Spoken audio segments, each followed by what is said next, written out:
তোমরা তো আমার আগের ভিডিওতে দেখেছিলে যে আমার একটা দাদার বিয়ে ছিল, তো আজকে ছিল সে দাদাটা রিসেপশন, তাই আর কি বিকেল হতেই বেরিয়ে পড়েছিলাম দাদাদের বাড়ি।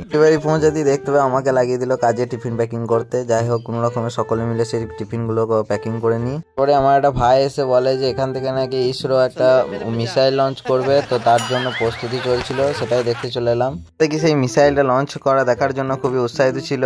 দেখো কিরকম মুখে সব হাসি, ঠিক আছে, একদম কিউটি কিউটি হাসি। আসলে ব্যাপারটা সেটা নয়, আসলে মেয়ে দেখার জন্য উৎসাহিত ছিল। যাই হোক, তারপর আমি চলে আসি রান্নাঘরে, দেখি রান্নার কাজ চলছে জোর কদমে। রান্নাঘর থেকে চলে যায় প্যান্ডেলের দিকে, দেখি প্যান্ডেলেরও কাজ চলছে, প্যান্ডেলগুলো ঠিকঠাক করে টেবিলগুলো সাজানো হচ্ছিল। এদিকে দেখি মিসাইলটাও রেডি করা হয়ে গেছে। এটা ছিল বিয়ে বাড়ির মেন গেট, দারুণ সুন্দর লাগছিল কিন্তু মেন গেটটা। আর সামনে দেখো আমার ভাই এমনভাবে এন্ট্রি নিচ্ছে যেন মনে হচ্ছে বিয়েটা ওরই। যাই হোক, অনেকক্ষণ ধরে যুদ্ধ করে দাঁড়িয়ে থাকার পরে অবশেষে পাতাটা পায়, কিন্তু ফুচকা এখনো পর্যন্ত পাইনি।